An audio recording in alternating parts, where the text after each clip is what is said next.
Assalamualaikum. Bertemu saya Cikgu Zayatun daripada SK Kodiang. Untuk pelajaran Mata Sains tahun 4, pada hari ini Cikgu akan sentuh mengenai unit 9 iaitu bab bumi. Bagi standard kandungan 9.2 putaran dan peredaran bumi. Standard pembelajaran 9.2.1 menyatakan bumi berputar pada paksinya dan pada masa yang sama beredar mengikut orbitnya mengelilingi matahari. 9.2.2 memerihalkan putaran dan peredaran bumi dari aspek dan tempoh. 9.2.3 memerihalkan kesan putaran bumi pada paksinya dengan menjalankan aktiviti. Bumi dan semua planet lain beredar mengelilingi matahari mengikut orbit masing-masing. Apakah itu orbit? Apakah itu paksi?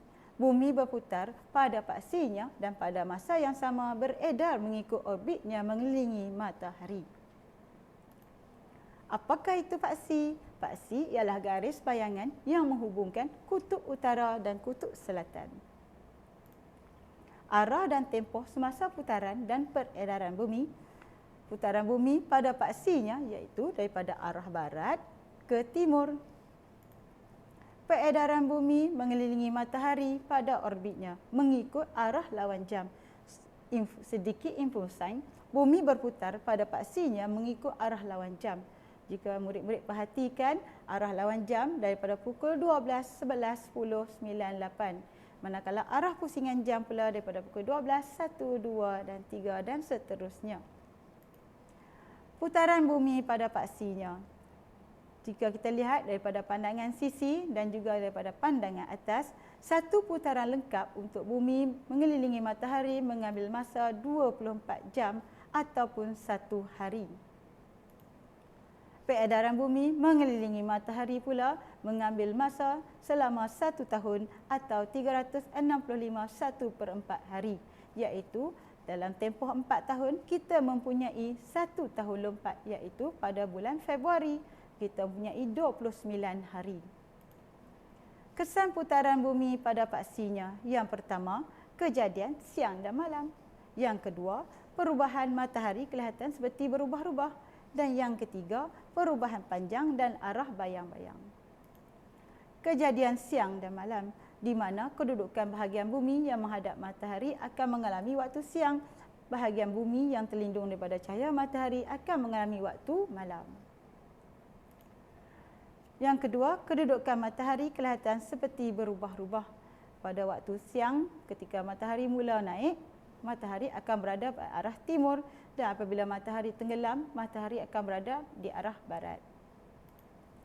Dan yang ketiga, perubahan panjang dan arah bayang-bayang. Pada waktu pagi, arah panjang bayang-bayang akan lebih panjang pada waktu pagi ketika matahari mula naik. Dan waktu tengah hari, bayang-bayang berada betul-betul pada kedudukan di atas kepala kita. Dan seterusnya pada waktu petang, bayang-bayang akan berubah ke arah barat. Seterusnya murid-murid, marilah kita uji minda kita mengenai topik bumi. Bumi, tempat kosong, pada paksinya A.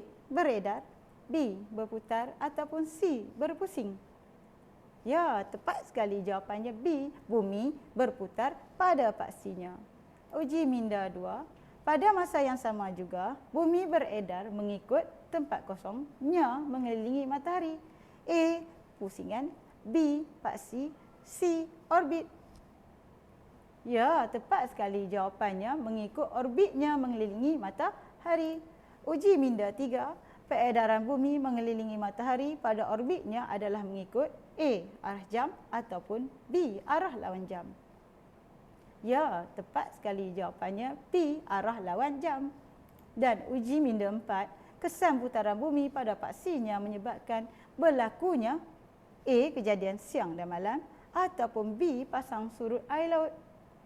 Ya, tepat sekali jawapannya kejadian siang dan malam.